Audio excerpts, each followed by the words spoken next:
Nze Dr. Tiamale Bawanina Roso mutuufu. Njagala okutegeeza bannayuganda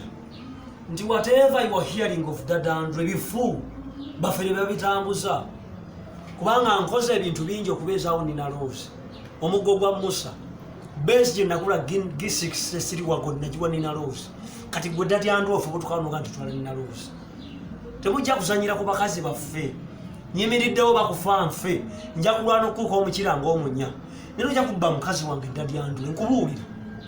nkubuulira ffe twasoloka lwero irinde empanama bwe nakukwata ojja kwewuuma omutwala ngaani Dadandre baakulaawa ogenda mukusaaki Nina Rose because I know the information enda mufuna bamafiya okukwata bakazi baffe ne babatwalira bamafiya abalala is not tolerable era njagala okubira gavumenti omulanga sigenda kukola kintu kyabulabe kyonna nga Dadandre tategedde naye mbategeezezzaako bwe mulaba Dadandre ng'alwadde ekinaanansi oba empanama manya yasindikiddwa Dr. Tiamale toyinza kukwata mukazi w'omulo nabadde mu America ne bankubira essimu mubulane musajja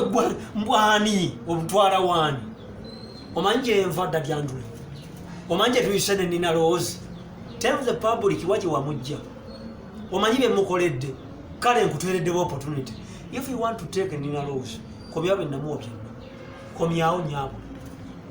I'm going to expose Dadandre to the level tugenda kutuuka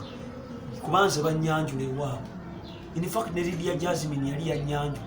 wakuba tenewunyiza mama bwe yandaga ate simuyoleze ku baasi nga ndaboola nga bayaayi naye sigenda kusirika ngenda kweyambula